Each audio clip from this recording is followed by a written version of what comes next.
So I did a video overview of the Manscaped Beard Hedger, so I decided to do a head-to-head comparison between the Brio Beardscape and the Beard Hedger. Here we go. All right, so we're gonna cover the blade, the guards, the battery motor combination, and then what the other features are of these trimmers. Starting with the blade. So on the Manscaped version of the beard trimmer, they chose to go with a small metal tooth T-blade, which is very good at cutting short. That's what this blade is good at. With some testing, I did find that this blade tended to get bogged down a little bit when cutting thicker things. So I did a test on a thick bristled brush and ran a bunch of trimmers through it. The Beard Hedger was the only one where the blade got just totally bogged down.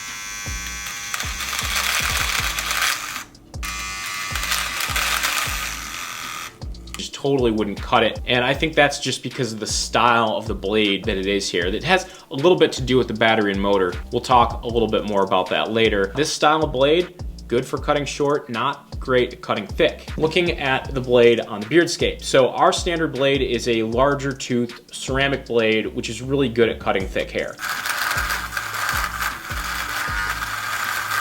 This is the kind of trimmer you could shear a golden retriever with this thing and it's not gonna slow down, just given the nature and the design of that blade. With our ceramic blade, however, it only does go down to 1 millimeter, and in a lot of trimming situations, 1 millimeter is not short enough. You might do a trim on your neck, your cheeks, and just say, hey, that's not short enough, I need it to go shorter. To solve that problem, what we did was we made an additional blade called the Zero Blade. This blade cuts at 0.2 millimeters. In those areas you need to cut pretty short, we just recommend snapping on this thing, trimming up those areas, and then really doing the majority of the trimming with the ceramic blade. So that is a quick look at the two blades on these things. Overall, they are about pretty much similar width. Not a lot to talk about in terms of the blade sizing here. Really, it's the blade material. Main blade on the Beardscape being ceramic and the hedge trimmer being a stainless steel metal blade. All right, with a quick look under the microscope, you can see that on the Beard Hedger, there is a little bit of a gap when you're looking at this blade. That blade doesn't sit super tight against the fence. Now, this is something you'll probably see on most stainless steel blades that are like this, these small tooth stainless style blades. But you can see that both on the Beardscape ceramic blade and even on Manscaped's other trimmer, the lawnmower, their ceramic blade, both of these sit really flush with the rake. So there's no gap here, and that's gonna give you a lot cleaner cut.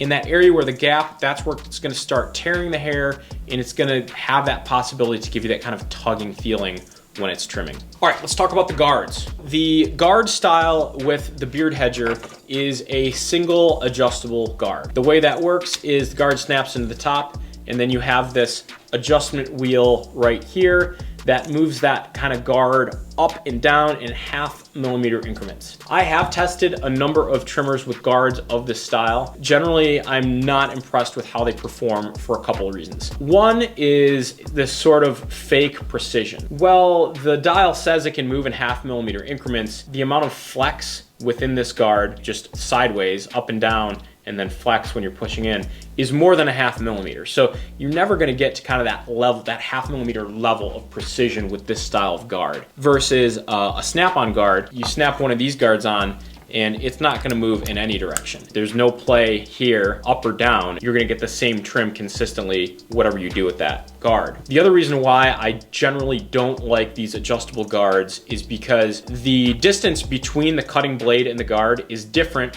whether you're cutting from the top or from the front. So the front here of this guard system is about 4 millimeters longer than it is from the very top down to the blade. So if you're cutting in a position like this, it's gonna cut shorter than if you turn the trimmer like this at all. You're not gonna be cutting the same length as you kind of rock this trimmer and cut in different areas. I personally, when I was testing this thing out, I noticed that it was kind of under the jawline was that spot where this guard system really didn't seem to work in terms of cutting at a consistent length. I did find though that trimmers with more of an open blade in the front we're able to navigate that curvy area a lot better and cut at a consistent height. Okay, so guards on the Beardscape. Beardscape comes with 4 reversible guards. There's the 1 and 2 millimeter, 3 and 6, 9 and 12, and then the 15 and 18 millimeter guards. So the Beardscape also has an adjustable blade. So to cover the cutting range in between the guards, the blade has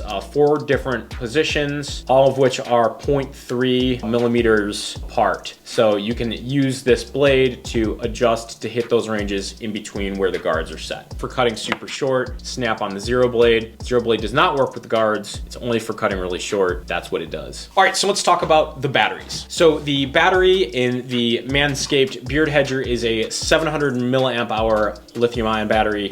The battery in the Brio Beardscape is a 2000 milliamp hour lithium ion battery. Giant difference. Battery in the Beardscape is over 3 times the size and has a maximum running time of about 4 hours, while the Manscaped Beard Hedger has an advertised 1 hour runtime. One other consideration other than runtime when it comes to battery size is of course power, what it's able to deliver to the motor, and then overall lifespan of the product. I'm sure as you know, things with batteries in them start to degrade over time as you put them through charging cycles. If you start out with a larger battery in a product, you are overall increasing the lifespan of that product, because as that battery starts to become weaker and weaker over the years, the product becomes less functional and then ultimately dies. Starting out with 1 hour of trimming time with the Beard Hedger, just keep in mind that's only going to get worse as the years go on. Okay, so why is the battery so small in the Beard Hedger? So I took this bad boy apart and found, just like I've seen before with other products, when you make a product waterproof, you have to take all those components, those key components on the inside, the battery, the motor, the circuit board, and put them inside of a plastic casing to make it totally watertight. So everything has to get shrunken down to fit in there. That's why the battery has to be so small, the motor is so small compared to the Beardscape. And if you ask me, it's a giant price to pay just to be waterproof. Again, this is built as a beard trimmer. I wouldn't recommend to anyone ever to trim their beard when it's wet. So to me, it seems like a needless feature since it has such a huge expense of shrinking down the battery in the motor and kind of resulting in sort of an underpowered trimmer just for the benefit of being waterproof. All right, so let's talk about some other features. When it comes to the trimmer itself and the display, the Manscaped trimmer has, I think, a 3-stage battery meter indicated with lights on the front. Beardscape has a screen on the front that indicates graphically down here battery life bar. There's also number of minutes remaining in the trimmer, and this screen will also alert you with reminders on when to oil the blade and when to charge the battery, just kind of based on what state it's in. Also shows you the length setting of the blade adjustment right at the top. Other than that, the Beardscape has a travel lock built in. The Manscaped hedge trimmer does not have a travel lock, but given the style of this on button, probably doesn't need one because it takes quite a bit of force to slide that button up. So I really don't see this thing turning on in your luggage with that style of switch. When it comes to charging, the Beard Hedger has a USB charger, while the Beardscape has a proprietary plug in the bottom. So I think this is a great move by Manscaped, making this thing go to USB. Their previous trimmer, the newest version of the lawnmower, I think it has this induction charging system where it has to have a cradle, which I did not like. So I think this is a great move, just going back to something that's universal. So I think that's a plus for this thing. They did get rid of the charging cradle, so no cradle with this one. Instead, you get a case, which again, I think is a good move. For the Beardscape, you do get a cradle, and you can charge this by either putting it in the cradle, plugging that in, or charging directly with this cord in the bottom. So we have this cord here, the downside being that it is not universal, the upside being that it's designed to stick in really tightly, so that if you do have to plug this thing in when you're using it, it's not gonna fall out. So pretty sturdy connection there. If you have any questions about either of these trimmers, please drop them in the comments below. I'd be happy to respond. If you wanna see more product reviews like this or anything on general grooming topics, please subscribe, and thanks for watching.